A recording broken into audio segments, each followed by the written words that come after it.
Olá, queridos alunos, sejam bem-vindos a mais uma aula de História do 8º ano. Eu sou a professora Bárbara Lisboa, estou loira, estou vestindo uma blusa vinho estampado, sou alta e o tema da nossa aula de hoje é Diversidade na América Portuguesa. Vocês sabiam que a organização territorial das terras brasileiras no início da colonização eram bem diferentes das atuais?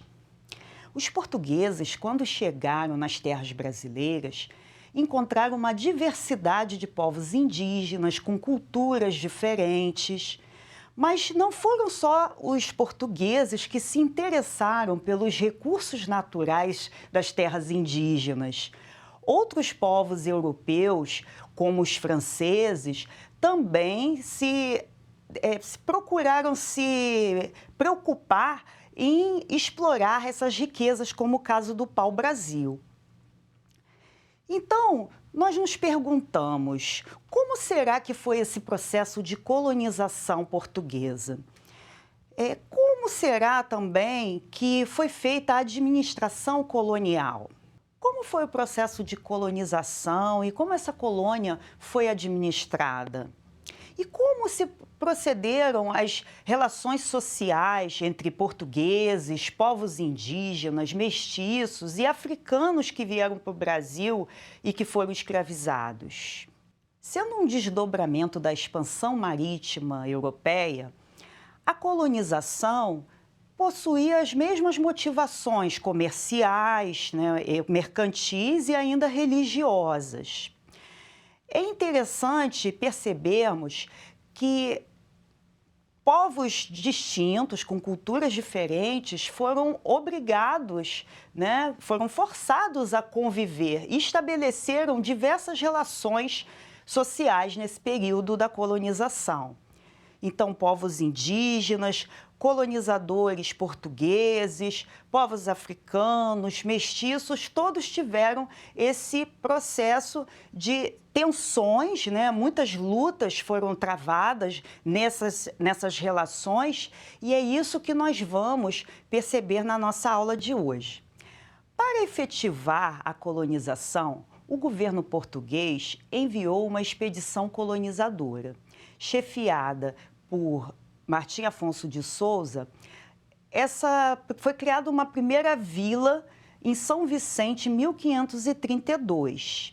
E a partir desse momento, o governo português cria o sistema de capitanias hereditárias. Essas imagens que vocês estão observando, tanto a imagem 1 quanto a imagem 2, são mapas antigos que fizeram uma tentativa de definir as capitanias hereditárias. Na verdade, as capitanias hereditárias eram grandes lotes de terras que foram doados a portugueses de posse. E a pessoa que recebia uma capitania era chamado de capitão donatário. Cada donatário ele era responsável por promover a colonização e tornar essas terras produtivas. E alguns obtiveram sucesso nessa tarefa, mas outros nem chegaram a tomar posse de fato. As capitanias que mais prosperaram foram as de Pernambuco e São Vicente. Nelas foram cultivadas grandes lavouras de cana-de-açúcar, importante na produção do açúcar, produto muito valorizado na Europa. Mas como tiveram muitas dificuldades nessas capitanias, o governo português resolveu centralizar esse poder e criou o chamado governo geral. O primeiro governador-geral a chegar no Brasil foi Tomé de Souza e junto com ele vieram funcionários portugueses também para ocupar cargos nesse governo. Cargos como ouvidor-mor, que tinha a função de colaborar na questão da justiça, provedor-mor, que tinha a função de fiscalizar as capitanias e cobrar também os impostos, e ainda de capitão-mor, responsável por toda a defesa do território. Com o avanço da colonização, Criaram-se também as chamadas câmaras municipais, compostas por vereadores escolhidos entre os chamados homens bons. Esses homens bons eram grandes proprietários de terras que possuíam muito prestígio e, além de tudo, eram descendentes de portugueses. Esses vereadores eram responsáveis em cobrar alguns impostos, pagar alguns trabalhadores assalariados, ainda fazer obras públicas e serviços de conservação, limpeza e arborização dessas cidades. Desde o início da colonização, os portugueses escravizaram muitos indígenas. Essas relações foram muito tensas. E também nesse processo de vinda do governo geral, os jesuítas também vieram para o território brasileiro. Esses jesuítas, impondo seus valores cristãos, de certa forma também impunham a cultura europeia e difundiam essas ideias dos colonizadores portugueses. Esses jesuítas criaram as chamadas missões, que eram aldeamentos para catequizar os índios. Vamos ver o slide? Na primeira imagem, nós podemos observar um cromo idealizado de José de Anchieta, que foi um jesuíta que chegou no período do segundo governo geral.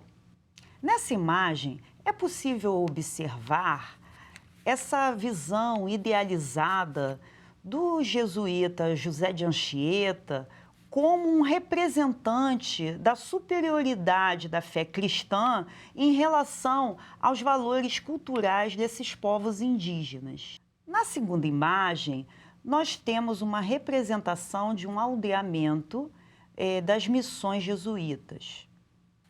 Nas missões, os indígenas aprendiam a língua e o costume dos portugueses, além de realizarem também vários trabalhos agrícolas e artesanais. A catequização dos indígenas, no entanto, acabou modificando seu modo de vida e desorganizando suas sociedades. Um exemplo dessa influência cultural europeia através da educação desses padres jesuítas está na fundação do Colégio São Paulo, de Piratininga. Os jesuítas fundaram um colégio no Planalto, longe do litoral, com a intenção de catequizar os indígenas que viviam na região. A ocupação e o povoamento dessa região do interior também ajudaram na defesa e na posse do território para Portugal.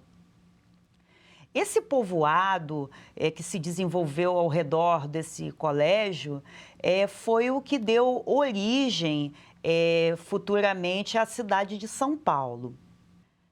É importante percebermos que nesse processo de colonização, de tentativa de escravizar os povos indígenas, ocorreram relações muito tensas.